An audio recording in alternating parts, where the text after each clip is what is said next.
நான் உத்தரவு கொடுத்துட்டா அதில் எந்த மாற்றமும் வராது.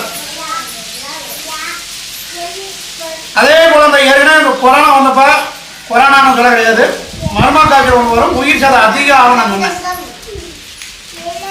அதே போல் இந்த ஆண்டு சொல்லிக்கிறேன் என்னென்ன மழை பொழிவு அதிகம் ஏற்படும், சரிவு அதிகம் ஏற்படும், நிலச்சரிவு ஏற்படும், ஏரி குட்டை குளம் நிறைய போடும், தண்ணினால அழிவு வரும். கொஞ்சம் ஜாக்கிரதையாக சொல்லிக்கிறேன். வீட்டு மண்ணெல்லாம் வரும்.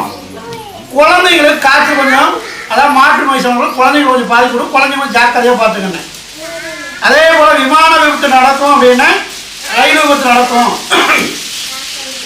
அரசியல் முக்கியமான இந்த நான் பேர் சொல்ல விரும்பல, அதில் ஒரு சில சம்பவம் நடக்கும். இதெல்லாம் அன்னைக்கு ஆடி அமாவாசை போனால் மாதமே இந்த உத்தரவு கொடுத்தேன். அப்போ நான் வாக்கில் சொல்லி பொது வாக்கு சொல்லி ஒரு 2 மணி நேரம் கூட இல்லை, ஒரு சம்பவம் நடந்துச்சு. ரஷ்யாவின் கிழக்கு அமூர் பகுதியில் மாயமான பயணிகள் விமானத்தின் எரியும் பாகம் கண்டுபிடிப்பு. விமானத்தில் பயணித்த 49 பேர் உயிரிழந்ததாக தகவல்.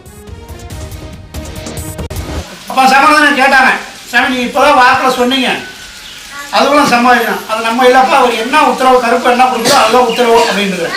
ஊர்ல என்னுடைய குலதெய்வம் கருப்பசாமி குடிகொண்டிருக்கான். கண்ணாத்தா மாதிரி 1000 சக்திகள் வந்தாலும் அவன்கிட்ட ஒண்ணுமே பண்ண முடியாது. அவன் காவல் தெய்வம், காக்கும் தெய்வம்.